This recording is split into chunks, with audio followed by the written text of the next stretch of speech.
Hello दोस्त, नमस्ते, प्रणाम। मैं सुमन यादव आप सभी के बीच एक देवी पचरा लेकर आई हूँ और आप सभी फुल वॉच करके सुनना, उसके बाद कमेंट में बताना है मेरी देवी पचरा कैसे लगा आप लोग को। तो चलिए सुनाती हूँ। के ही चढ़ी मैया करनी सिंगरवा है कि मनवा मोहना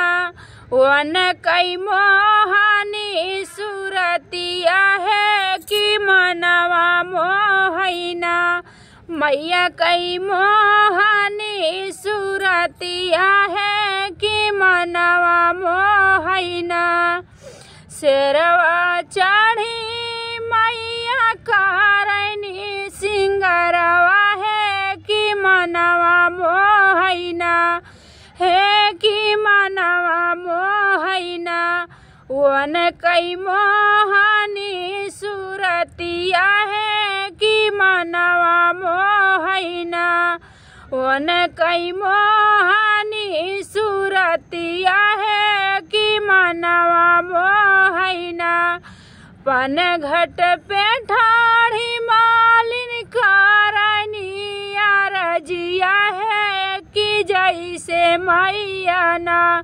दिहलू हम के दर्शनवा है कि जैसे मैया ना दिहलू हम के दर्शनवा है कि जैसे मैया ना ओइसे न मैया हो दे तू आशीषवा है बखरिया हमारी ना है बखरिया हमारी ना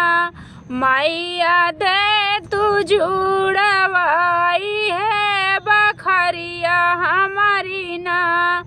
मैया दे तू जुड़वाई है बखरिया हमारी ना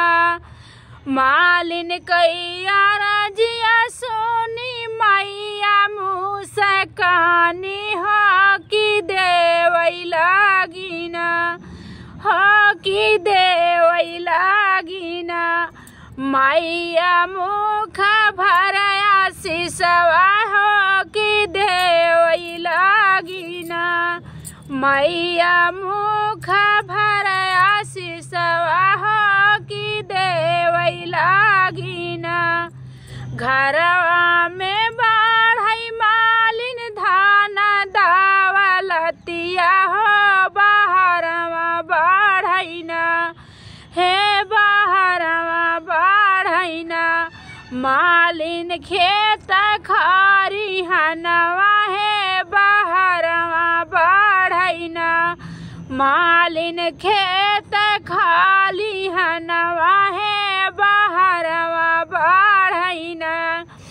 घरवा में बढ़ई मालिन धाना दावलतिया है बाहरवा बढ़ईना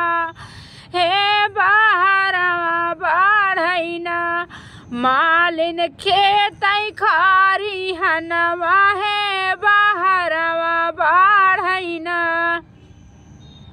अमरई रहे मालिन तू हरई सजनवा हो कि जुग जुग जी है ना अमरई रही मालिन तू हरई सजनवा हो कि जुग जुग जी है ना मालिन तू गोदी कैला लनवा हो कि जुग जुग जी है ना मालिन गोदी कैला लनवा हो कि जुग जुग जी है ना तुहरे गोदी कैला लनवा मालिन जुग जुग जी है ना। जय माता दी।